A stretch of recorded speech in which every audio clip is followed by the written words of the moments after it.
संत रामपाल जी महाराज एक ऐसे महान संत जिन्होंने अपनी सतभक्ति, तत्व ज्ञान, करुणा और सेवा के बल पर समाज में नई मिसाल कायम की है। संत रामपाल जी महाराज की अगुवाई में उनके सभी सतलोक आश्रमों से समाज कल्याण के अद्भुत कार्यों ने समाज को सुनहरे भविष्य की एक नई उम्मीद दिखाई है। संत रामपाल जी महाराज से नाम दीक्षा लेने के बाद लाखों लोगों की लाइलाज बीमारियां जैसे कैंसर, एड्स आदि ठीक हुई। संत जी के ज्ञान से प्रेरित होकर उनके अनुयायियों ने लाखों यूनिट रक्तदान किया। संत जी ने लाखों बहन बेटियों का दहेज मुक्त विवाह करवाया।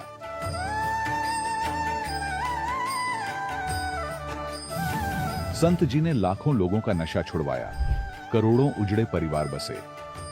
संत जी के आश्रमों में समागम के दौरान निःशुल्क नेत्र चिकित्सा, दंत चिकित्सा प्रदान की जाती है। संत रामपाल जी महाराज द्वारा समय समय पर पर्यावरण संरक्षण के उद्देश्य से बड़े स्तर पर वृक्षारोपण किया जाता है। संत जी ने जरूरतमंदों को तत्काल राहत पहुंचाने के लिए एम्बुलेंस सेवा शुरू की। संत जी अपने अनुयायियों को देहदान के लिए प्रेरित करते हैं, जिससे मानवता की सेवा और चिकित्सा क्षेत्र में सुधार हो सके। संत रामपाल जी महाराज के सभी आश्रमों में हर रोज निःशुल्क भंडारा आयोजित किया जाता है, जहां हर वर्ग, हर जाति और हर धर्म के लोग एक साथ बैठकर भोजन करते हैं।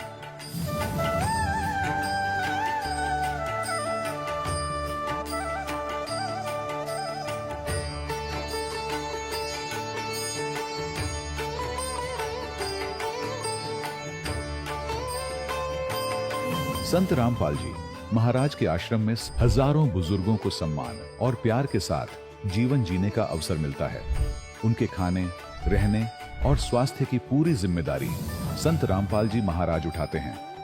अनाथ बच्चों के लिए संत रामपाल जी महाराज के सभी आश्रम किसी वरदान से कम नहीं।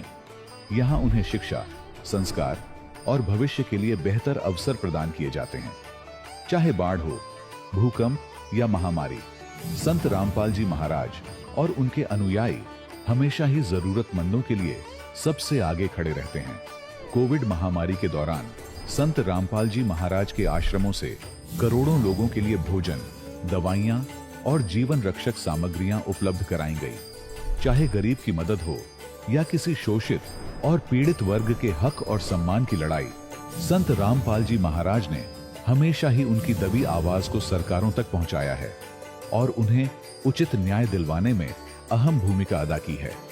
समाज में आध्यात्मिक और सामाजिक मूल्यों के प्रति जागरूकता लाने में संत रामपाल जी महाराज हर कदम पर मानवता के सच्चे सेवक साबित हुए हैं।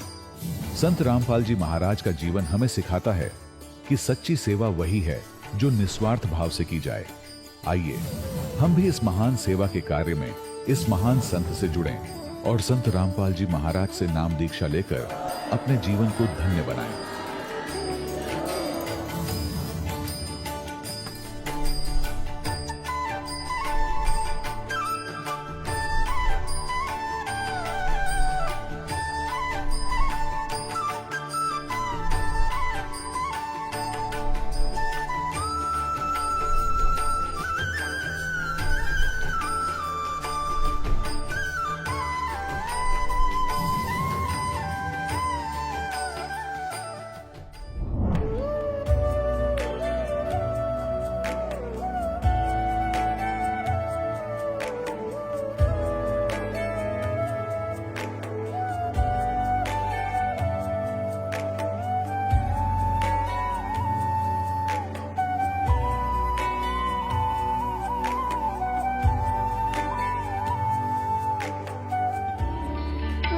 परमात्मा को पाने तथा उसका वास्तविक लाभ प्राप्त करने के लिए पवित्र बाइबल में प्रमाण है कि प्रभु ने मनुष्य को अपना ही स्वरूप बनाया।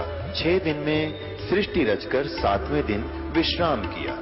कुरान शरीफ में प्रमाण है कि हजरत मोहम्मद को खुदा स्वयं कह रहे हैं कि मैंने तुम्हें उस परमात्मा की महिमा बताने के लिए भेजा है। वो परमात्मा कबीर है जिसने 6 दिन में सृष्टि रची तथा 7वें दिन तख्त पर जा विराजा। उसकी खबर किसी बाखबर से पूछकर तो देखो। कृपया अवश्य सुनिए जगत गुरु तत्वदर्शी संत रामपाल जी महाराज के अमृत वचन। सत साहिब दर्शकों, मनुष्य अपने जीवन में अनेकों भक्ति साधना करता है, लेकिन फिर भी वो परमात्मा से मिलने वाले सुखों से वंचित रह जाता है। दर्शकों, ऐसी ही एक सच्ची कहानी है सुंदरगढ़ उड़ीसा की रहने वाली शील्या जी की। शील्या जी पहले हिंदू धर्म में प्रचलित भक्ति साधना किया करती थीं। ये उपवास रखती थीं और हर नवरात्रि में माता की पूजा भी करती थीं, लेकिन फिर भी न तो इन्हें शारीरिक सुख मिला और न ही मानसिक शांति। लेकिन दर्शकों, आज शील्या जी का कहना है कि जब से मैंने संत रामपाल जी महाराज की शरण ग्रहण की है, तब से मेरी जिंदगी की रूपरेखा पूर्णतः बदल गई है। दर्शकों, आखिर क्यों लाखों लोग अपनी पारंपरिक भक्ति साधनाओं को छोड़कर संत रामपाल जी महाराज द्वारा बताई गई भक्ति साधना को अपना रहे हैं और उसे ही सर्वश्रेष्ठ बता रहे हैं? आखिर इसकी सच्चाई क्या है? आइए सुनते हैं शील्या जी की कहानी उन्हीं की जुबानी। नमस्कार जी। नमस्ते जी। क्या नाम है जी आपका? शील्या दासी। कहाँ से हैं जी आप? सुंदरगढ़ जिला उड़ीसा से हूँ। संत रामपाल जी महाराज से नाम दीक्षा आपने कब ली? अप्रैल 6, 2018 को बंदीछोड़ सदगुरु रामपाल जी महाराज के शरण में आए हैं। संत रामपाल जी महाराज से नाम दीक्षा लेने से पहले आप क्या भक्ति साधनाएं करती थी? शिव जी को, दुर्गा जी को पूजा करती थी सर। तो फिर क्या कारण बना कि आप संत रामपाल जी महाराज की शरण में आई? शिव जी को, दुर्गा जी को और अन्य देवी देवता को मानते भी मैं बहुत दुखी हो गई थी सर। ऐसा हुआ कि 2017 अप्रैल 20 तारीख को माँ की देहांत हो गई। आर्थिक स्थिति बहुत दुर्बल थी और शारीरिक स्थिति भी मेरा ठीक नहीं था और मम्मी चली गई तो मैं अत्यंत दुखी हो गई सर। तो धीरे धीरे मैं डिसाइड की कि सुसाइड कर लूँ। मेरा तो भगवान ही नहीं है, भगवान पर भरोसा उठ गया था मेरा। तो उसी समय बोली, इतना देवी देवता को मैं पुकार रही हूँ मेरे सहायता करने के लिए, पर क्यों नहीं मान रहे हैं ये? यदि प्रकृति में भगवान है तो क्यों नहीं मान रहे हैं मेरा बात? बोली तो सुसाइड करने के लिए डिसीजन ली। तब एक बार सोची, मेरा मन में सोच ली कि कहीं इन 33 कोटि देवी देवता से भी तो ऊपर का भगवान तो नहीं है। मैं सुसाइड करना भी एक तरफ से अपराध है, तो मैं मनमर्जी सुसाइड कर लूँगी तो मेरा गलती होगा, भगवान को क्या जवाब दूंगी। उसी समय मैं एक बार सोची कि इसके ऊपर के परमेश्वर को पुकार लूँ। तब मैं पुकार ली, हे भगवान मेरे को सहायता कीजिए, इसके ऊपर क्या और भी भगवान है क्या? परमेश्वर मुझे सहायता कीजिए, नहीं तो 3 दिन के अंदर मैं सुसाइड कर लूँगी। आपके ऊपर मेरा विश्वास नहीं उठ जाएगा और कभी भी विश्वास नहीं करूँगी, ऐसा बोली। तो उस दिन में वैसा फुकारी, रोई कमरे के अंदर। तब रात को ऐसा ही बिना खाए पिए मैं सो गई। तो भगवान ने रात को सपने में, परमेश्वर में आए और मुझे अवगत कराए कि बेटा मैं हूँ, मैं तुझे ढूंढ रहा हूँ, तू मुझे ढूंढ रही है, बोले। तो उसी समय मुझे मैंने थोड़ा विश्वास आया कि भगवान के ऊपर विश्वास आया। सुबह उठी, थोड़ा मुझे खुशी लगा कि जो भी हो आज मैं भगवान से बात की। तो उसका पीछे और मैं उसका पीछे फिर भी मैं, भगवान तो है, जहीं भी जाऊंगी तो मेरा स्थिति ठीक हो सकता है बोली। और मैं थोड़ा झाड़ फूक में थोड़ा विश्वास भी करती थी। मेरा आर्थिक स्थिति ठीक नहीं है था सर। तो वैसा और भी गई झाड़ फूक कराने, लेकिन ठीक नहीं हुई। तो फिर और पुकारी भगवान को, हे भगवान मैं तो कहाँ जाऊँ, किसके शरण में जाऊँ तो मेरा कल्याण हो सकता है? प्रभु बोलिए, परमेश्वर बोली। तो परमेश्वर फिर से मुझे सपना में अवगत कराए कि बेटा मैं देख ले और टीवी में जैसा दिखता है फोटो, ऐसा ही गुरुजी संत रामपाल जी महाराज के फोटो आए। मैं ऐसा रूप में दुनिया में आया हूँ, मुझे खोज के दिखा, बोले। तो सुबह उठी और मैं हंसी, मैं खोज के दिखाऊंगी, आपको ज़रूर दिखाऊंगी, बोली। तो सुबह उठी और कुछ काम में उलझन पड़ी थी। ऐसा ऐसा काम करके तब 6-7 बजे उस दिन मैं सोची गुरुजी को, परमेश्वर को मैं जवाब दी हूँ कि मैं भगवान को या उनको ढूंढना है मुझे बोली। और मैं एक बार सोच ली कि टीवी में तो गुरुजी सब प्रवचन देते हैं, वहीं ढूंढ लेती हूँ, कहीं चैनल में मिल जाएंगे वो, मेरा ऐसा सोच आया। तो रिमोट पकड़ी और टीवी में वो चैनल सब लगाते लगाते चैनल लग गया। तो उसमें देखी कि वही जिन फोटो देखी थी परमेश्वर दिखाए थे, वही फोटो में वो गुरुजी संत रामपाल जी महाराज के फोटो देखकर मैं चकित रह गई। हे भगवान, यही मेरा भगवान है बोल के मैं आश्चर्य हो गई।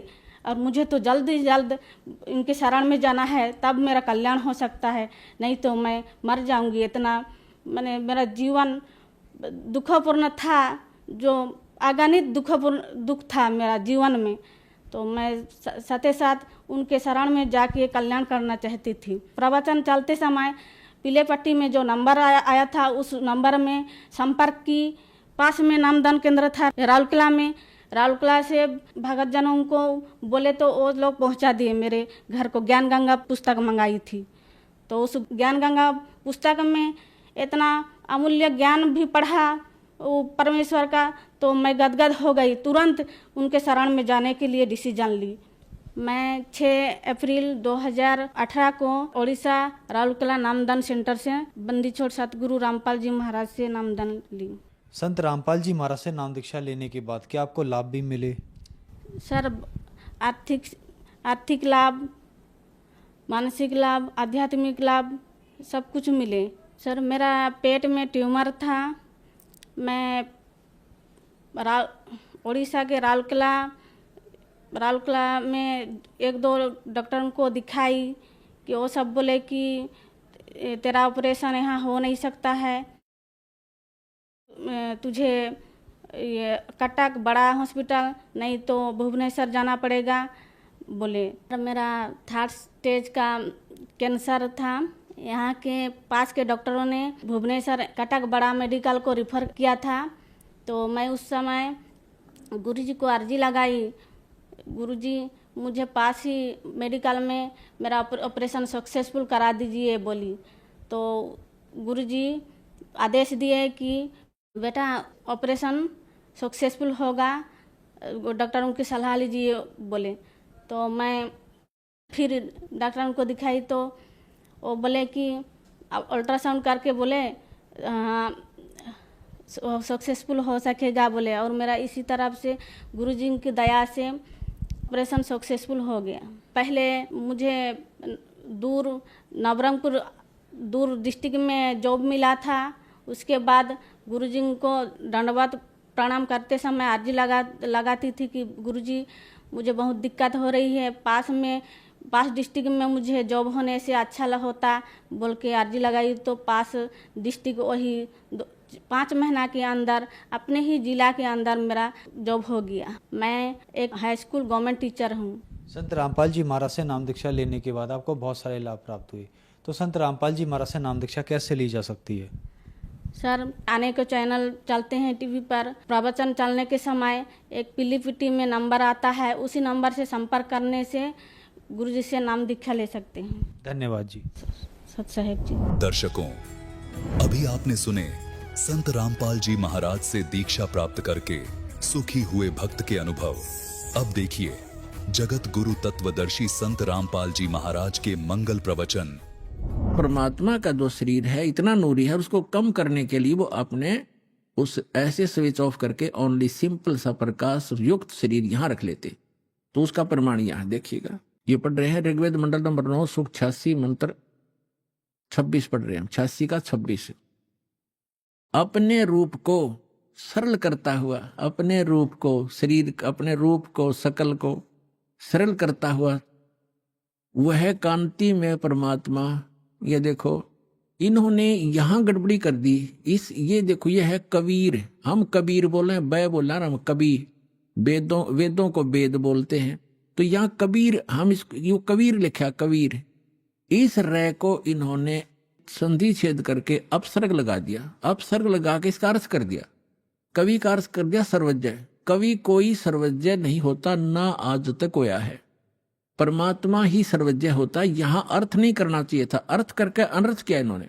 यदि कहीं किसी काव्यकार की महिमा वर्णित हो और वहां कवि शब्द हो तो वहां अर्थ किया जा सकता, काव्यकार कर दे, सर्वज्ञ वहां भी नहीं किया जा सकता। तो यहां कबीर देव लिखना था। जैसे ये यजुर्वेद है, आपको प्रमाण दिखाते हैं। जैसे ये एक पुस्तक है यजुर्वेद, इस पर ऊपर र लगा हुआ है।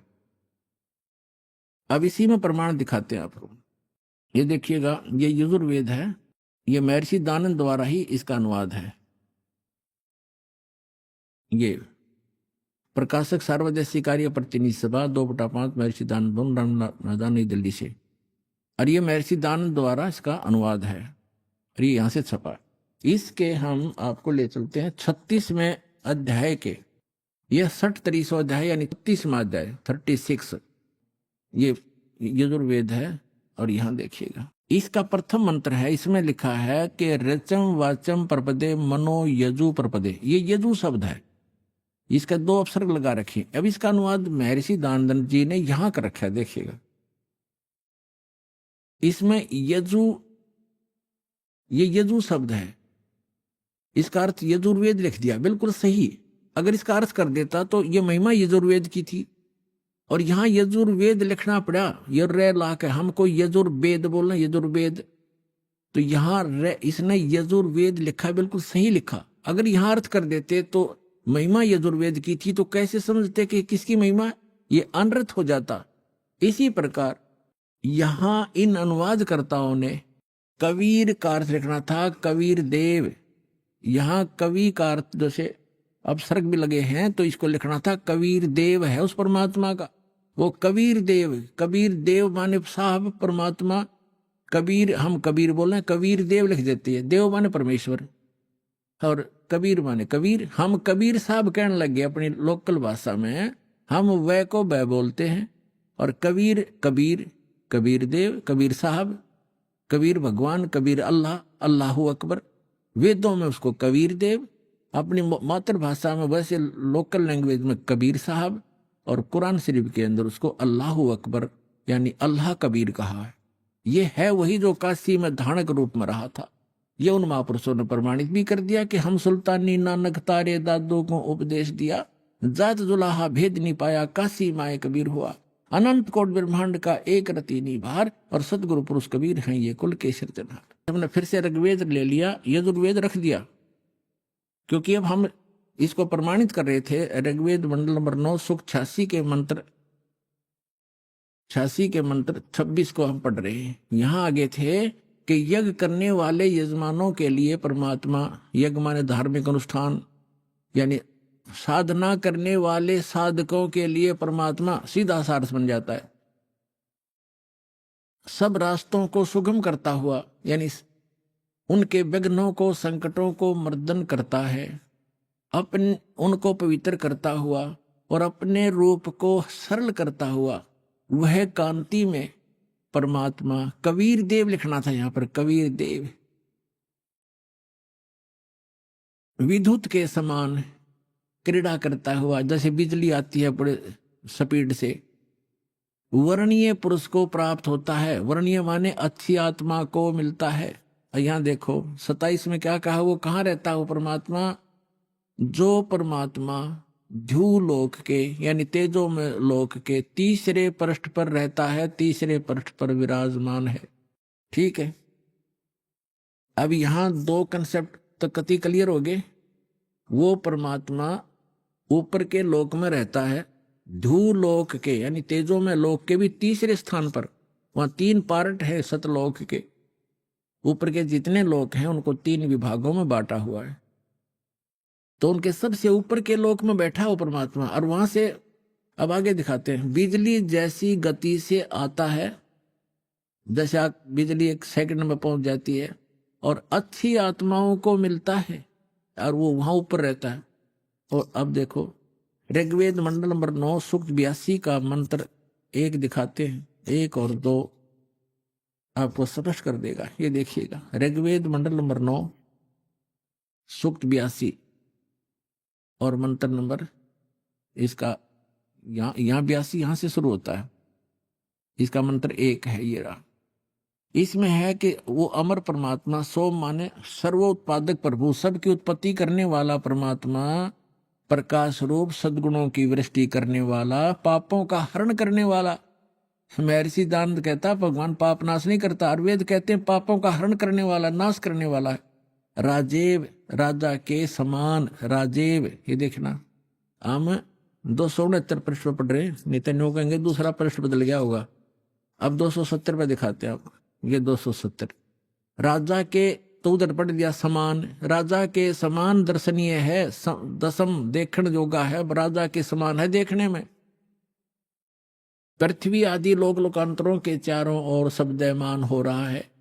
वह वर्णीय पुरुष को, अच्छे आत्मा, अच्छे भगत को, अच्छे व्यक्ति को, जो दृढ़ भक्त है, जो दृढ़ भक्त है, जो पक्के भक्त है, उनको पवित्र करता हुआ प्राप्त होता है, उनको मिलता है। जिस प्रकार विद्युत आकाशीय बिजली स्नेह वाले स्थानों को आधार बनाकर प्राप्त होता है, जैसे पहले वर्षा के दिनों में हमारे घरों में एक कांसी धातु होती थी, कांसी, उसके थाली बेले गिलास कटोरे हुआ करते थे। और हमारी दादी जी कहा करती थी हमारी माताओं से, चाची ताइयों से, कि बाहर जो थाली रखी होती, बेले रखे होते कांसी के, कहा करती इनको अंदर रखो, क्योंकि कांसी की धातु पर, थाली पर बिजली गिर जाती है आकाश की, क्योंकि उसका अट्रैक्शन होता है। तो यहां यही कहा है, वेद बता रहे हैं कि वो परमात्मा अपने उन पुण्य आत्माओं को ऐसे आधार बनाकर प्राप्त होता है, उसका अट्रैक्शन होता है उन अच्छी आत्माओं, दृढ़ भक्तों में। जिस प्रकार आकाशीय बिजली धातु विशेष पर अट्रैक्ट होकर उसी पर आधार बनाकर आती है। बता के कसर छोड़ दी, क्या कमी छोड़ दी वेद ने बताने में। अब आगे देखो, ऋग्वेद मंडल नंबर 9 सूक्त 82 का मंत्र नंबर 1 आपने पढ़ लिया। अब दो में क्या बताया है, किस लिए आता है वो। हे परमात्मन, उपदेश करने की इच्छा से आप, ओह, यानी ज्ञान देने के लिए, यथार्थ ज्ञान देने की इच्छा से आप महापुरुषों को प्राप्त होते हैं। हो गया स्पष्ट। यही स्पष्ट करना था कि जैसे आकाशीय बिजली आती है, गतिशील होकर के यहां आते हैं। और देखो ऋग्वेद मंडल नंबर 9 सूक्त 82 का मंत्र नंबर 3 में क्या कहा है, पवित्र यज्ञों में रक्षा से आप प्राप्त होते हैं। पृथ्वी आदि लोकांतरों में गति करते हुए, सर्वव्यापक नहीं, आप है, गति करते हुए, ये गलत लिखा है, इन्हें अपनी सोच थोड़ी अड़ाई है। आप माने आप स्वयं गतिशील होकर विराजमान होते हैं। है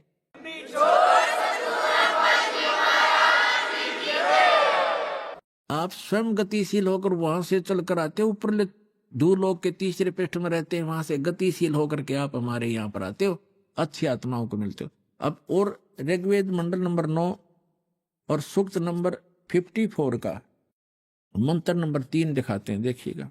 ऋग्वेद मंडल नंबर 9 सूक्त 54 का और मंत्र नंबर 3, इसमें लिखा है कि सूर्य के समान जगत प्रेरक वह, यह परमात्मा सोम स्वभाव वाला और जगत प्रकाशक है, और सब लोकों को पवित्र करता हुआ भुवनो ऊपरी तिष्ठति, भुवनो ऊपरी तिष्ठति, संपूर्ण ब्रह्मांडों के ऊर्ध्व भाग, ऊपर के भाग में भी नहीं, वहां वर्तमान है, वहां रहता है। भी तो इसमें आता है नहीं, वहां रहता है।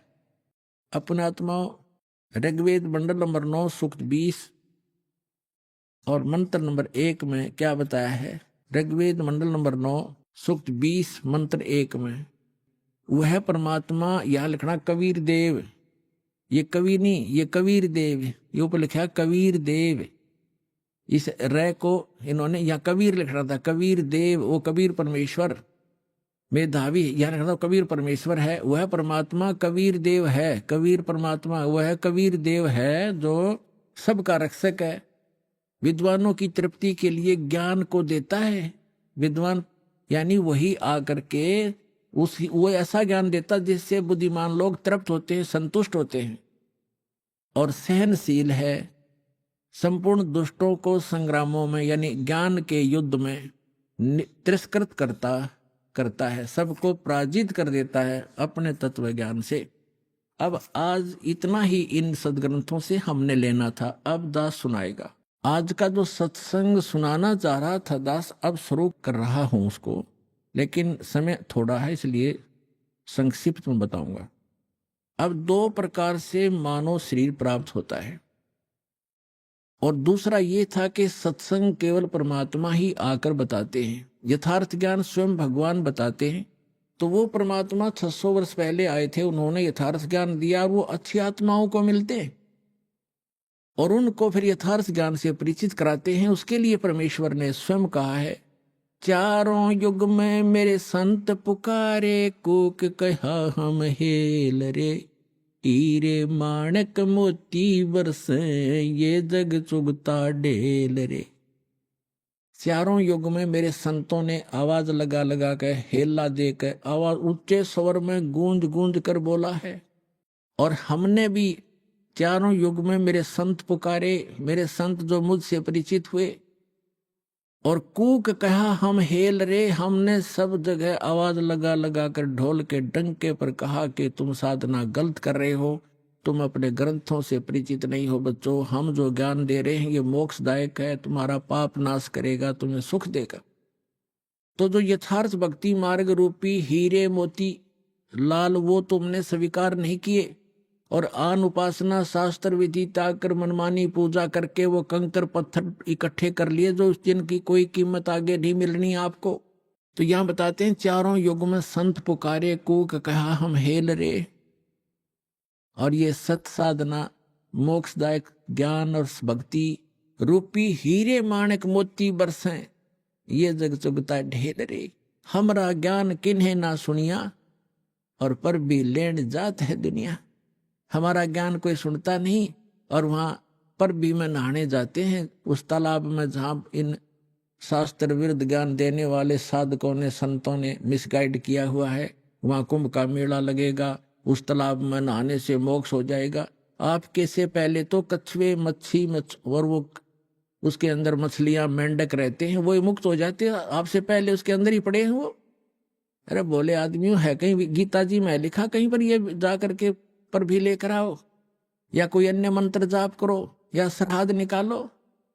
बल्कि मना किया है श्रीमद् भगवद गीता में 9वें अध्याय के 25वें श्लोक में कहा है कि जो भूत पूजते हैं वो भूत बनते हैं, जो देवों की पूजा करते हैं देवलोक में जाकर के उनके नौकर लगते हैं, वहां चले जाते हैं, और जो पितर पूजते हैं वो पितर लोक में चले जाते हैं, और मेरे पूजने वाले मुझे प्राप्त होते हैं, यानी ब्रह्मलोक में चले जाते हैं। और फिर वो 18वें अध्याय के 62वें श्लोक में कहता है कि उस परमात्मा की शरण में जा जहाँ जिसकी कृपा से तू परम शांति को, सनातन परम धाम को प्राप्त होगा। तो कहीं पर भी पूरी श्रीमद् भगवद गीता में ना कोई तीर्थ, ना व्रत, और ना ही किसी अन्य उपासना का प्रमाण है। तो हमने शास्त्र विधि अनुसार साधना करनी है जो हमारे सदग्रंथ बताते हैं। सदग्रंथों में आपको पहले भी बता दिया कि जो वेद हैं, चारों वेद, ये गॉड गिवन है, लेकिन 5वां वेद गुप्त था, इसने छुपा दिया। उसमें कंप्लीट कोर्स था, पूरा मोक्ष मार्ग था, पूरा ज्ञान था, वो नहीं रखा। तो परमात्मा स्वयं आकर वो ज्ञान देते हैं। उस ज्ञान के अंदर ये पूरा कोर्स है मोक्ष प्राप्ति का, यहाँ के सुख प्राप्ति का, आपके संस्कार में, प्रारब्ध में, आपकी किस्मत में लिखे हुए पाप को टालने का। ये साधन वालक ने वर्णित किया है जो दास के पास उपलब्ध है, इसको प्राप्त करो। अब जो सत्संग आज सुनाना चाह रहा था दास, उसकी अब भूमिका बनी है 2 घंटे में। अब 2 प्रकार से मानव शरीर प्राप्त होता है। एक तो पूर्व जन्म के संस्कार, जिनके शुभ संस्कार होते हैं, उनको लगातार कई मनुष्य जीवन भी मिल जाते हैं। पुण्य संस्कार कब बनते हैं? जब परमात्मा तीसरी सतिथि का रूप धारण करके कभी किसी क्षेत्र में प्रकट होते हैं और वो अपनी किसी प्यारी आत्मा को यथार्थ ज्ञान बता जाते हैं। उसके कारण फिर आसपास के क्षेत्र में वो ज्ञान कुछ समय तक ठीक चलता है। तो वो पुण्य आत्माएं भक्ति से युक्त हो जाते हैं और फिर वो लगातार कई जन्म भी प्राप्त कर लेते हैं। उन जन्मों में यदि संत नहीं मिला पूर्ण, तो वो पूर्व जन्म की अपनी जो किस्मत की जो भक्ति कमाई है उसका नाश करके चले जाते हैं। उनको सुख तो होता है पहले जन्म की कमाई से, और वो सोच रहे हैं कि हम जो साधना करें इसी से सुखी है। तो ये भ्रमणा उनको बनी रहती है। तो जितने आज दास देख रहा है, राधा स्वामी, धन धन सतगुरु, जय गुरुदेव, आसाराम, सुधांशु जी, ये जितने भी कृपालु और ये क्या नाम है, कुमार स्वामी, जो 10-10, 15-15, 20-20, 30-30, 40-40 वर्ष से इनके पास रहे, जब तक इनके पुण्य पूर्व जन्म के चले तो ये सुखी नजर आवे थे, साधना वो गलत कर ही रहे थे। अब उनकी ऐसी दुर्गति हो रही है, रो रो कर आ रहे हैं। ये सतपाल जी के पुजारी और ये बालयोगेश्वर के पुजारी, अंसा देश वाले, अब ये रोते हैं आकर के। एक अध्यापक कहता, मैं पेशे से अध्यापक हूं और मेरा इकलौता पुत्र था, मैं सतपाल का चेला था, 40 वर्ष से वहां लगा हुआ था, इकलौता पुत्र की मृत्यु होगी और उस दिन से टक्कर मार के रो रहा हूं। नास्तिक हो गया था, विश्वास उठ गया था भगवान से, आपका ज्ञान सुना, सत्संग सुना, फिर एक किरण फिर से जागी है कि है भगवान कहीं पर। हम साधना गलत करके दुखी हो गए। जब तक हमारे पुण्य चले हम सुख महसूस करते रहे, और जब हमारे ऊपर पापों का दौर शुरू हुआ उस साधना ने कोई प्रोटेक्शन नहीं किया। तो पुण्यात्मा सभी ऐसे भ्रमित है। तो जो मानव शरीर प्राप्त प्राणी है वो 2 प्रकार से हैं। एक तो ऐसे आपको बता दिया, तो वो भटकते रहते हैं भगवान के लिए, कहीं ना कहीं वो बैठ ही नहीं सकते। तो अब आपका जो जन्म है मनुष्य जीवन का ऐसे समय में हो गया, यदि अब जन्म ना होता तो पहले की तरह आप भी भटक कर चले जाते। आज से 10 वर्ष पहले कोई मर गया तो वो गया अपना जीवन नष्ट करके। तो आपका जो मनुष्य जीवन हुआ है, धन्य आपके माता पिता जिनसे जन्म हुआ है। और आप तो भक्ति पर लगे लगाए हो, आपको तो बहुत थोड़े से समय में समझाया जा सकता है। और दूसरी प्रकार के जो 84 लाख योनियां भोग करके मानव शरीर प्राप्त किए हुए हैं, उनको आप कितना ही कोशिश करो, वो ठीक है परिश्रमी भी होते हैं, क्योंकि पहले पशु पक्षी बनकर सारा दिन परिश्रम में लगे रहते थे रोजी रोटी के लिए। एक चींटी है सारा दिन एक कण की हो सकता पता नहीं कितने चक्कर काटती है एक कण के लिए, एक पल की चैन नहीं। तो उनका स्वभाव ये होता है कि माया के लिए संघर्षशील रहते हैं, भक्ति के लिए कहते हैं तो कहते हैं मुझे समय नहीं, और भक्ति सुनाना चाहते हैं तो उनके गले उतरती नहीं, उठकर चले जाते हैं। तो क्या बताते हैं कबीर साहब, कहते हैं कबीर पिछले पाप से हरि चर्चा ना सुहावे, कहूंगे कह उठ चले ना और बात चलावे। जो पूर्व जन्म के संस्कारी प्राणी नहीं होते हैं या जिनके पाप कर्म अधिक बढ़े हुए होते हैं, उनके सामने सत्संग की चर्चा की जाती है भगवान की, तो उसके 3 लक्षण हैं। जो भक्तिहीन कर्महीन प्राणी होता है, भक्तिहीन और भाग्यहीन होता है, तो कबीर साहब कहते हैं कबीर पिछले पाप से हरि चर्चा ना सुहावे, और कहूंगे चर्चा चलते लटके लेगा, और ना कोई और चर्चा शुरू कर देगा। अच्छा सुन, एक बात सुन मेरी, वो फलाना काम ऐसे था, वो जैसे आप कोशिश करते हो को रिश्तेदार भाई बहन मित्र को चर्चा सुनाते हो, 2 सेकंड सुनता है, फिर वो ध्यान ऐसे ऐसे रहता, ऐसा है ना वो एक काम जो आप वो ऐसे हो गया उसको ऐसे हो गया, आपको भी डिस्टर्ब कर देगा, आप बताना चाहते हो। और तीसरा कहते हैं फिर मुझे काम याद आ गया, फिर मिलूंगा, उठकर चल जाएगा।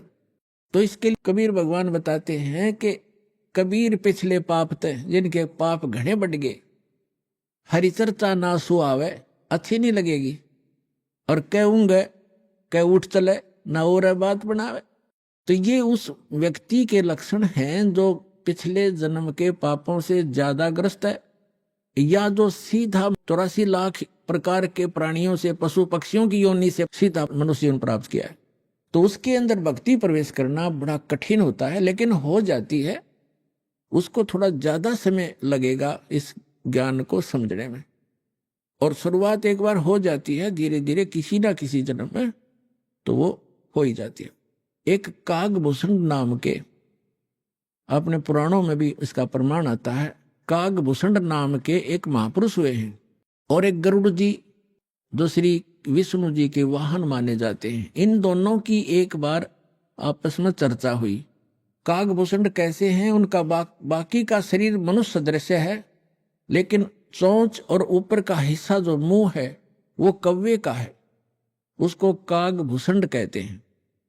इन दोनों की आपस में एक बार चर्चा हुई, और कागभूषण से गरुड़ जी ने पूछा, हे भूषण जी, आपके पास बैठने से मुझे बहुत शांति मिलती है।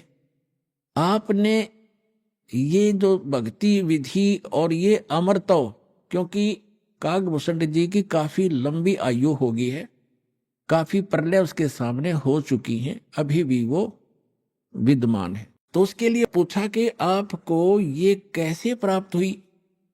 तब कागभूषण ने कहा कि एक लंबी कहानी है गरुड़ जी। मैं एक बार 20 वर्ष की उम्र थी मेरी, और एक भयंकर अकाल गिर गया। हम भाई बहन थे, मेरे से छोटे मेरे भाई बहन थे। उस अकाल के दौरान वो भूख सहन नहीं कर सके, उनकी मृत्यु होगी। मेरे माता पिता की भी मृत्यु होगी, वो भी भूख सहन नहीं कर सके। मैं युवा था, जिस कारण से मैं उस अकाल को झेल कर माता पिता और परिवार के नाश होने के बाद उस क्षेत्र को छोड़कर मैं अवंतिका नगरी में चला गया। वहां अकाल नहीं था। उससे पहले मेरे असंख्य जन्म चले गए, मनुष्य जीवन मैंने बर्बाद कर दिए, कभी मैंने भक्ति नहीं की, क्योंकि वो पिछले जन्म मुझे अब मेरी दिव्य दृष्टि खुल जाने से नजर आ रहे हैं कि पिछले मानव शरीर मैंने कैसे बर्बाद किए थे। तो बता रहा कि पिछले जन्म मैंने बहुत नाश कर दिए, और एक जन्म जो मेरा हुआ, माता पिता मर गए भूख से तड़प कर, मेरे भाई बहन मर गए भूख से तड़प कर। कैसा ऐसी खिली फुलवाड़ी थी हमारे घर की, सारे भाई बहन खुशी खुशी रहते थे, और एक वर्ष में ऐसी जुल्म गिर गया, ऐसा कहर टूट गया, हमारा नाश हो गया। मैं सोचने पर विवश हो गया कि ये क्या जीवन है। कल तक हम कैसे खुशी मंगल से रहते थे, प्यार करते थे, कहाँ गए आज मैं टक्कर मार लिया, रो लिया, सारा कुछ कर लिया, वो मिल नहीं रही। ये खाक जीवन है, कहाँ रह रहा हूं मैं। ऐसे करते करते एक मंदिर के अंदर एक पंडित जी भगवान शिव का पुजारी था, मैं वहां चला गया, उसको अपना दुख रोया। दयालु था ब्राह्मण, मुझे सीने से लगाया और कहा, बेटा यहाँ तो ऐसे ही कहर गिरते हैं, आप भक्ति कर लो, स्वर्ग में चले जाओगे, वहां दुख नहीं है। ब्राह्मण को ज्ञान स्वर्ग तक का ही था, और कहा, बेटा तू दीक्षा ले, दीक्षा गुरु बनाए बगैर मोक्ष नहीं होता। अब कागभूषण बता रहा है कि मेरे इतने पाप थे, पापी के पिछले जन्म जन्म के कभी भक्ति शुरू नहीं करी थी। मेरे अंदर भक्ति प्रवेश करने में 6 महीने लग गए, लगातार संत के साथ रहने में। अब 6 महीने तक मैं मंदिर में रहा, रोज उनकी कथा सुनता, वचन सुनता, पर नाम लेने की इच्छा कभी मैंने व्यक्त नहीं की। गुरुजी कहते, महात्मा जी के बेटा दीक्षा ले ले, मैं कान्ना पे टाल जाता, ना हाँ कहता ना कहता। और दीक्षा उसी को प्रफुल्लित होती है जो सब इच्छा से अपनी लगन से प्राप्त करता, जबरदस्ती दिया हुआ नाम काम नहीं करता। तो पंडित जी ने इसलिए उसको जोर नहीं दिया। 6 महीने के बाद कहता, लगातार सत्संग सुनने के बाद मुझ पापी के कुछ पाप नरम हुए, और तब मैंने दीक्षा प्राप्त की। दीक्षा प्राप्त करके कुछ दिनों के बाद फिर मेरे अंदर एक बकवाद भागी, जो गुरुजी कथा सुनाया करते हो मुझे भी याद होगी। मैं युवा था, गुरुजी वृद्ध हो गए थे, मेरी आवाज में कसक थी, जितने भी श्रोता थे अब मेरी तरफ आकर्षित हो गए और कहने लगे, हो आप तो गुरुजी से भी बढ़िया ज्ञान सुनाते हो। अपने आत्माओं, यहाँ मार खाता प्राणी, इस ज्ञान को सुनकर कोई वक्ता बन बैठेगा, 10 उसके प्रशंसक हो जाएंगे, वो भी अपना नाश जीवन करेगा। अब ज्ञान पुराणों का था, बढ़िया और घटिया क्या हो गया इसमें, गुरुजी से बढ़िया सुनाने लग गया वो। तो यहाँ मार खाते श्रोता भी और वो भक्त भी मार खाते, मान बढ़ाई छा जाती है, सबसे बड़ी दुश्मन है जीव की। एक दिन मैं बैठा था, कथा कर रहा था, श्रोता बैठे थे, गुरुजी आए मंदिर में अपने घर से।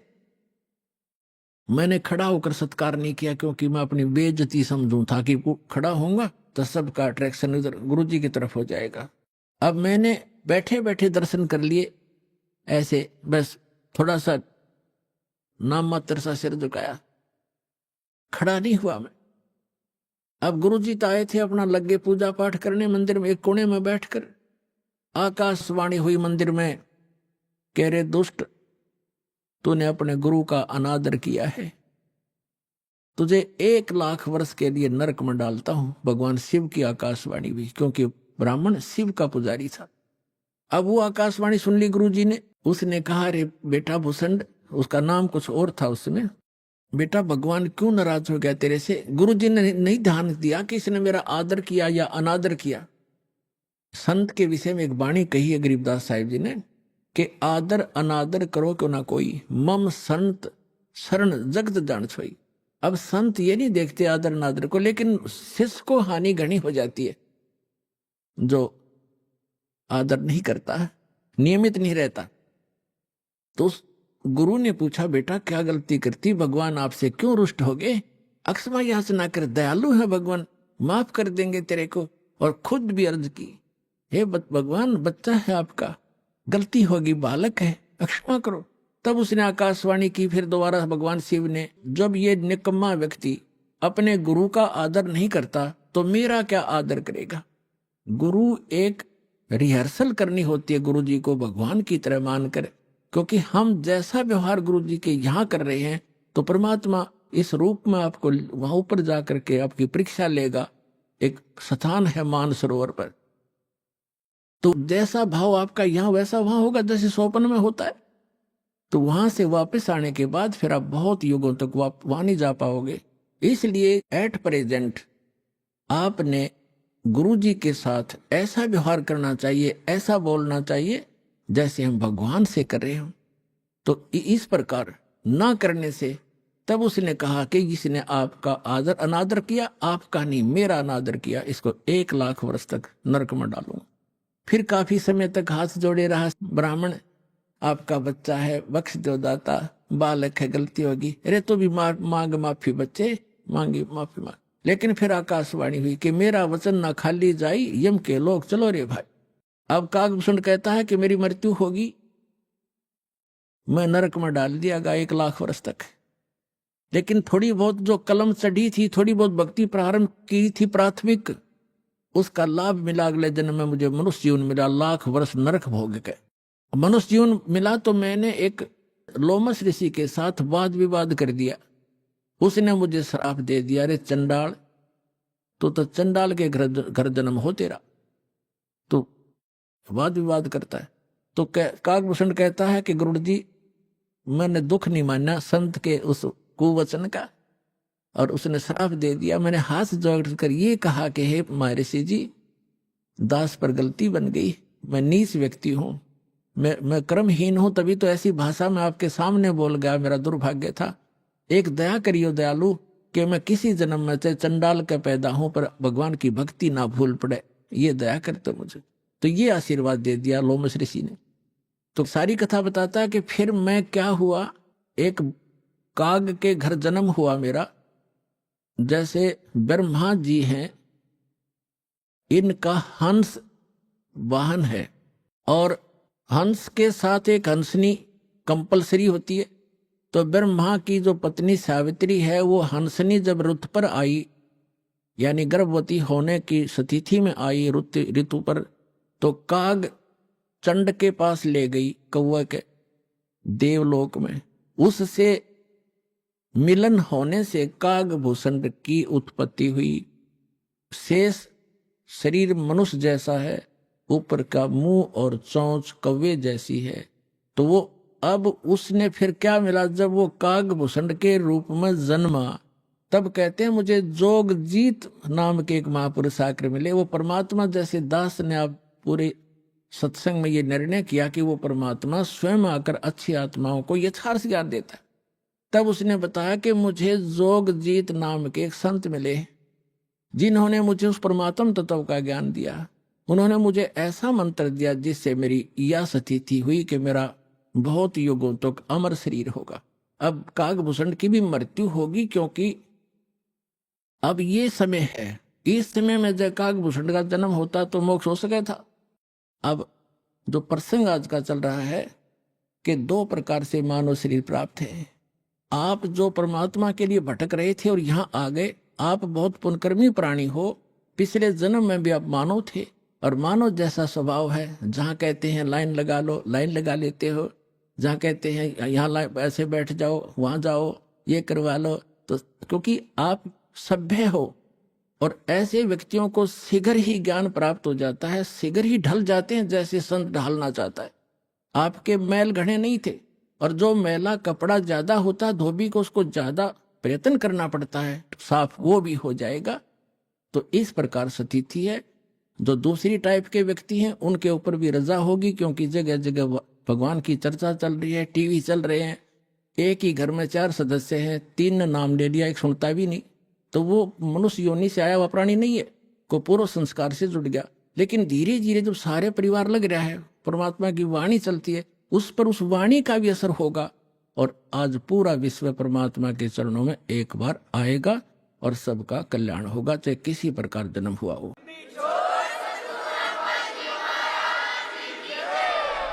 अभी आपने सुने संत रामपाल जी महाराज के मंगल प्रवचन। आइए अब सुनते हैं संत रामपाल जी महाराज से नाम दीक्षा लेकर सतभक्ति करके अद्भुत लाभ प्राप्त करने वाले अनुयायी के विचार। दर्शकों, यदि कोई व्यक्ति अपनी परंपरागत भक्ति को ही सर्वश्रेष्ठ मानता हो, लेकिन वास्तव में वो शास्त्र विधि को त्याग कर मनमाना आचरण कर रहा हो, और उसे ये पता चल जाए कि आज तक उसने जो भक्ति साधना की वो व्यर्थ थी, तो उस व्यक्ति पर क्या बीतेगी। दर्शकों, ऐसी ही कहानी थी उत्तर प्रदेश के रहने वाले अजीत जी की। अजीत जी पहले हिंदू धर्म में प्रचलित सभी भक्ति साधनाओं को किया करते थे, लेकिन फिर भी ना ही इन्हें शारीरिक सुख मिला और ना ही मानसिक शांति। दर्शकों, जब इतनी भक्ति साधना करने के बाद भी कोई लाभ नहीं मिला, तो अजीत जी ने निरंकारी पंथ को अपनाया। लेकिन दर्शकों, अफसोस, वहां से भी इन्हें निराशा ही हाथ लगी। लेकिन आज अजीत जी का कहना है कि जब से मैंने संत रामपाल जी महाराज की शरण ग्रहण की है, तब से मेरी जिंदगी पूर्ण रूप से बदल गई है। आज मैं शास्त्र अनुकूल भक्ति साधना कर रहा हूं। दर्शकों, आइए जानते हैं आखिर क्यों अजीत जी ने निरंकारी पंथ को छोड़कर संत रामपाल जी महाराज द्वारा बताई गई भक्ति साधना को अपनाया। सुनते हैं अजीत जी की कहानी, उन्हीं की जुबानी। नमस्कार सर। सत सर। सर, क्या नाम है आपका? अजीत दास। अजीत जी, आप कहाँ से हैं? मैं जौनपुर उत्तर प्रदेश से हूँ भगत जी। अजीत जी, संत रामपाल जी महाराज से नाम दीक्षा आपने कब ली? मैं 6 अक्टूबर 2019 को संत रामपाल जी महाराज की श्री चरणों में आया। अजीत जी, संत रामपाल जी महाराज से नाम दीक्षा लेने से पहले क्या आप कोई भक्ति साधना भी करते थे? सर जी, मैं निरंकारी मिशन से था। सन 2000 से लेके 2019 तक मैं निरंकारी मिशन में जो है सत्संग वगैरह में जाता था, वहाँ से नाम दीक्षा भी लिया था। सर, आपने बताया कि आप निरंकारी पंथ में लगभग 19 साल तक रहे, तो फिर संत रामपाल जी महाराज की शरण में आने का क्या कारण बना? सर, संत रामपाल जी महाराज की शरण में आने का दास को ऐसे कारण बना। दास जो है भूत प्रेतों से बहुत दुखी था और आर्थिक रूप से भी दुखी था। तो मैं सोचा कि ओके, उसके बाद मेरी जो पत्नी है, पत्नी के ऊपर भी भूत आते थे, और दास जब घर में सोता था वहाँ पे भूत प्रेत जो है मुझे आके दबाते थे। जैसे रात को 12-1 बजे 3 बजे कभी भी दबा देते थे, अकेला सोता था। मैंने बहुत लोगों के पास गया जो देवी देवताओं की भक्ति करते हैं, उनके पास गया कि मेरे साथ ऐसा ऐसा हो रहा है। तो उन्होंने बोले कि भाई आपके घर में बहुत सारे भूत हैं, उनकी वजह से प्रॉब्लम हो रही है। तो वो देखते थे, देखने के बाद जो है वो बोलते चलो आपको ठीक हो जाएगा। लेकिन 1 महीना 1.5 महीना ठीक रहता था, फिर वैसी प्रॉब्लम चालू हो जाती थी। यहाँ तक कि जो निरंकारी मिशन के जो लोग हैं, जो बुजुर्ग उसमें महाराज लोग हैं, उनसे मैंने बात किया कि जो है हमारे साथ ऐसा हो रहा है, मतलब भूत प्रेत हमें बहुत परेशान कर रहे हैं। तो बोलते हैं कि भाई भूत प्रेत होता ही नहीं। और तो दास के मन में यही है कि अब इनको हम कैसे बताएं कि भूत प्रेत होता है कि नहीं होता, ये मेरे साथ घट रही है, ये रियल हो रहा है। दास को इतना पता था कि मनुष्य जीवन जो है मोक्ष के लिए मिलता है, लेकिन जो है हम कहें कि जब हमारे जो निरंकारी मिशन में रहते हुए भी अगर हमें भूत परेशान कर रहे हैं तो हमें ये मोक्ष क्या खाक देगा। आज हमें डाउट हुआ कि हमें मोक्ष यहाँ से नहीं मिलेगा, और क्योंकि हम निरंकारी मिशन में जाते थे तो हमने सोचा कि ये सही मतलब सच्ची साधना है, इसके वजह से हम उसमें जो है मन लगा के भक्ति करते थे। भक्ति करने के बावजूद जब भूत परेशान करने लगे तो हमारे मन में परमात्मा ने प्रेरणा की कि जब ये भूत परेशान कर रहे हैं तो भगवान का मार्ग हो ही नहीं सकता। अगर भगवान का मार्ग होगा तो वहाँ पे भूत परेशान ही नहीं करेंगे। तो दास ने ऐसे चारपाई पे बैठा था, फिर मतलब दुखी मन से परमात्मा को याद किया कि हे परमात्मा, आप कहाँ पे हो? अगर इस धरती पर हो तो कहाँ पे हो? 10 मिनट बाद जो है परमात्मा ने दास के अंदर प्रेरणा की कि बेटा चलो यूट्यूब पे जो है भविष्यवाणी खोज। मैंने भविष्यवाणी को सर्च मारा, मैंने यूट्यूब तुरंत निकाला और यूट्यूब पे मैंने भविष्यवाणी को सर्च मारा। मैंने भविष्यवाणी को सर्च मारने के बाद उस भविष्यवाणियों में राजेश भटनागर जी बता रहे हैं कि नास्ट्रेडमस ने भविष्यवाणी की थी, फ्लोरेंस ने भविष्यवाणी की थी। कई ऐसी भविष्यवक्ता हैं जो संत रामपाल जी महाराज के ऊपर भविष्यवाणी किए हैं कि वो ऐसा महान संत आएगा जो ऐसे आध्यात्मिक ज्ञान वो खोलेगा, उस ज्ञान से पूरी दुनिया नतमस्तक होगी और जितने अपने को ज्ञानी कहलाएंगे, जितने भी बड़े बड़े धर्म गुरु हैं, वो सब जो है शर्म से झुक जाएंगे उस ज्ञान के आगे। तो वो जगत का तारणहार होगा। तो दास को बहुत खुशी हुई। फिर लास्ट में जब परमात्मा संत रामपाल जी महाराज का नाम बताते हैं कि वो संत कोई और नहीं, वो संत रामपाल जी महाराज हैं, तो मैंने अपने ऐसे माथे पे हाथ मारा कि आज तक वो संत रामपाल जी महाराज भारत देश में हैं और उनका नाम तक मैं नहीं जानता। तो मैंने जैसे ही संत रामपाल जी महाराज का मैंने यूट्यूब पे नाम डाला, हम कहे अगर आप सच्चे गुरु हो इस धरती पे, आप ही जगत के तारणहार हो, तो मैं आपके सत्संगों से पकड़ लूंगा कि आप जो है सच्चे गुरु हैं।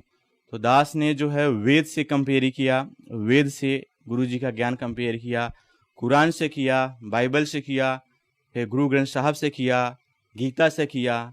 जब सारे ज्ञान को मैंने कंपेयर किया, उसके बाद मालिक का ज्ञान मैंने सुना। सुनने के बाद मैंने, मेरी आत्मा यही बोली कि आप ही वो संत हो, जगत के तारणहार हो। दुनिया कुछ भी कहे लेकिन आप ही वो सच्चे गुरु हो और आप ही हो जिससे सबका मोक्ष होगा। फिर उसके बाद मैंने संत रामपाल जी महाराज की श्री चरण कमलों में आके नाम दीक्षा लिया। अजीत जी, संत रामपाल जी महाराज की शरण में आने के बाद क्या आपको कोई लाभ भी मिले? जी हाँ भगत जी, दास को बहुत सारे लाभ हुए परमात्मा की दया से। पहला लाभ तो हुआ, जो मैं भूत प्रेत बाधा से परेशान था, हमारे घर में जो भूत आते थे, तो वो परमात्मा ने दया की है, आज भूत प्रेत नहीं आते, सब भाग गए। उसके बाद जो है दूसरा लाभ हुआ दास को, हमारे पिताजी को राइट साइड किडनी में 9.3 mm की स्टोन था। तो उस स्टोन को हम, बाबा रामदेव जी की दवा है, जौनपुर से हम करते थे, एक डॉक्टर थे BMS के, वहाँ से हम करते थे। तो उनकी जो है मतलब लगभग 6 महीने तक हमने दवा खिलाने के बाद अल्ट्रासाउंड करवाने के बाद जो है पथरी जो है निकली नहीं, वैसी की वैसी थी। तब उसके बाद जो है तब पिताजी जो है निरंकारी में थे, तो फिर उसके बाद पिताजी को मैंने बोला कि स्वयं परमात्मा आए हैं सदगुरु श्री रामपाल जी महाराज के रूप में इस धरती पे, आप उनकी शरण में आओ, नाम दीक्षा लो और परमात्मा दया करेंगे। तो पिताजी ने 1 महीने बाद भी मालिक की श्री चरणों में आए और आने के बाद जो है 2 महीने भक्ति करने के बाद संत रामपाल जी महाराज ने ऐसी दया की कि उनकी पथरी गायब हो गई, आज वो हेल्दी हैं। तीसरा हमें लाभ है सर जी कि हमारी माता जो कि कैंसर था, और उस कैंसर वजह से उनका लगभग 2 साल पहले से था, हम लोग मालिक शरण में नहीं आए तो उसके पहले से कैंसर था, उनकी पूरी बॉडी काली हो गई थी। मैं संत रामपाल जी महाराज के आश्रम में फ़ोन किया कि भगत जी, दास की जो माता है ऐसे ऐसे प्रॉब्लम है, उनको कैंसर है और इस कैंसर वजह से बॉडी समय पूरी काली हो गई है और दास मालिक के चरणों में प्रार्थना लगाना चाहता है। तो वो प्रार्थना हुई, आज उनकी दया से आज हमारी माता जी सही हैं। मेरी भैंस थी 6 दिन तक जो है न तो कोयर खाई न तो पानी पी थी, उसका मुंह पूरा तरह से बंद था। और उसके बाद जो है जो डॉक्टर थे भैंस के, उस डॉक्टरों ने बोला कि हमारे बस की बात नहीं है और इस भैंस को सिर्फ परमात्मा ही बचा सकते हैं, भगवान ही बचा सकते हैं और आपकी नसीब के ऊपर बचा सकता है। तो और सब बहुत सारे लोग, हमारे गांव के लोग भी आए कि सब लोग देखे, तो लास्ट में सब ने यही कहा कि हाँ, इसको जो है सिर्फ परमात्मा ही बचा सकते हैं, भगवान ही बचा सकते हैं। तो दास भी बोला कि हाँ, इसको अब सिर्फ परमात्मा ही बचा सकते हैं और परमात्मा संत रामपाल जी ही बचा सकते हैं इसको। तो दास ने संत रामपाल जी महाराज के श्री चरण कमलों में अरदास किया तो परमात्मा की दया हुई। और फिर उसके बाद जो है 2 घंटे बाद जो है वही भैंस जिसने 6 दिन तक मुंह नहीं खोला था, कोयर नहीं खाया थी, उसी ने आधी बाल्टी पानी पी और आधा जो भगोना होता है उसमें कोयर खाया और आज जो है स्वस्थ है वो भैंस। वो आज हमारे घर पे भी पड़ी है। मालिक ने तो पर डे जो है चमत्कार करते ही रहते हैं भगत जी। सर, संत रामपाल जी महाराज से नाम दीक्षा कैसे ली जा सकती है? सर संत रामपाल जी महाराज की से नाम दीक्षा बहुत आसानी से आप ले सकते हैं। बहुत सारे चैनल पे संत रामपाल जी महाराज जी का सत्संग चलता है और उस पे उसके नीचे एक पीली पट्टी चलती है। उस पीली पट्टी से आप जो है जो आश्रम के नंबर है तो उस नंबर से आप कांटेक्ट कर सकते हैं। और यहाँ तक कि आपके पास एंड्रॉयड फ़ोन है तो आप गूगल पे जाके संत रामपाल जी महाराज का से नाम डालेंगे, वहाँ से जो है आप ज्ञान गंगा पुस्तक, जीने की राह, गीता तेरा ज्ञान अमृत, जितनी सारी पुस्तकें हैं संत रामपाल जी महाराज की, आप वहाँ से डाउनलोड कर सकते हैं, वहाँ से कांटेक्ट नंबर ले सकते हैं। और यूट्यूब पे मतलब परमात्मा का संत रामपाल जी महाराज का आप सत्संग सुन सकते हैं और वहाँ से जो है और नाम दीक्षा ले सकते हैं। धन्यवाद सर। जी, सच साहेब। संत रामपाल जी महाराज एक ऐसे महान संत जिन्होंने अपनी सतभक्ति, तत्व ज्ञान, करुणा और सेवा के बल पर समाज में नई मिसाल कायम की है। संत रामपाल जी महाराज की अगुवाई में उनके सभी सतलोक आश्रमों से समाज कल्याण के अद्भुत कार्यों ने समाज को सुनहरे भविष्य की एक नई उम्मीद दिखाई है। संत रामपाल जी महाराज से नाम दीक्षा लेने के बाद लाखों लोगों की लाइलाज बीमारियां जैसे कैंसर, एड्स आदि ठीक हुई। संत जी के ज्ञान से प्रेरित होकर उनके अनुयायियों ने लाखों यूनिट रक्तदान किया। संत जी ने लाखों बहन बेटियों का दहेज मुक्त विवाह करवाया।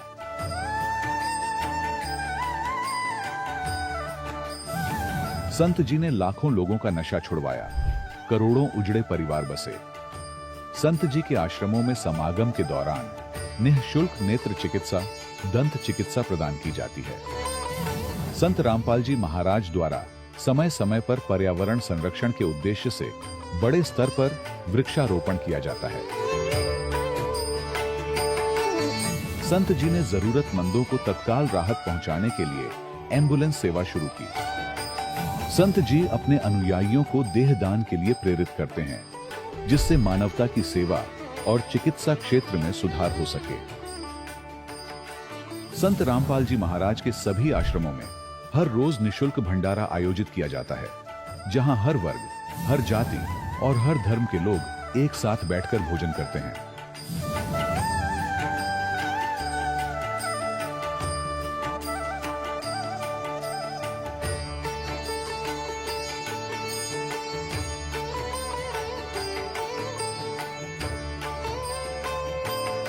संत रामपाल जी महाराज के आश्रम में हजारों बुजुर्गों को सम्मान और प्यार के साथ जीवन जीने का अवसर मिलता है। उनके खाने, रहने और स्वास्थ्य की पूरी जिम्मेदारी संत रामपाल जी महाराज उठाते हैं। अनाथ बच्चों के लिए संत रामपाल जी महाराज के सभी आश्रम किसी वरदान से कम नहीं।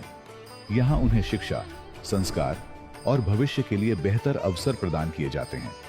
चाहे बाढ़ हो, भूकंप या महामारी, संत रामपाल जी महाराज और उनके अनुयायी हमेशा ही जरूरतमंदों के लिए सबसे आगे खड़े रहते हैं। कोविड महामारी के दौरान संत रामपाल जी महाराज के आश्रमों से करोड़ों लोगों के लिए भोजन, दवाइयां और जीवन रक्षक सामग्रियां उपलब्ध कराई गई। चाहे गरीब की मदद हो या किसी शोषित और पीड़ित वर्ग के हक और सम्मान की लड़ाई, संत रामपाल जी महाराज ने हमेशा ही उनकी दबी आवाज को सरकारों तक पहुंचाया है और उन्हें उचित न्याय दिलवाने में अहम भूमिका अदा की है। समाज में आध्यात्मिक और सामाजिक मूल्यों के प्रति जागरूकता लाने में संत रामपाल जी महाराज हर कदम पर मानवता के सच्चे सेवक साबित हुए हैं। संत रामपाल जी महाराज का जीवन हमें सिखाता है कि सच्ची सेवा वही है जो निस्वार्थ भाव से की जाए। आइए हम भी इस महान सेवा के कार्य में इस महान संत से जुड़ें और संत रामपाल जी महाराज से नाम दीक्षा लेकर अपने जीवन को धन्य बनाएं।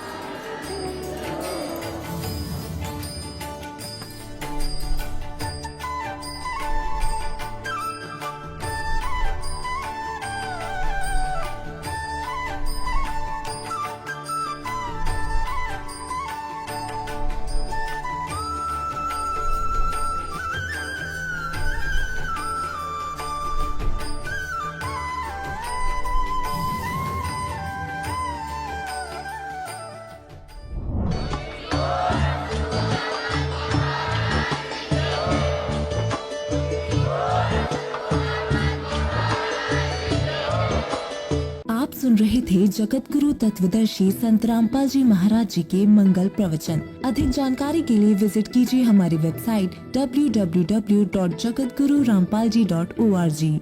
संत रामपाल जी महाराज जी के शुभ आशीर्वाद से पूरे विश्व भर में 500 से भी ज्यादा नाम दीक्षा केंद्र हैं, जिन पर संत रामपाल जी महाराज जी द्वारा ऑनलाइन निशुल्क नाम दीक्षा दी जा रही है। अपने नजदीकी नाम दीक्षा केंद्र का पता करने के लिए संपर्क करें 8222880541।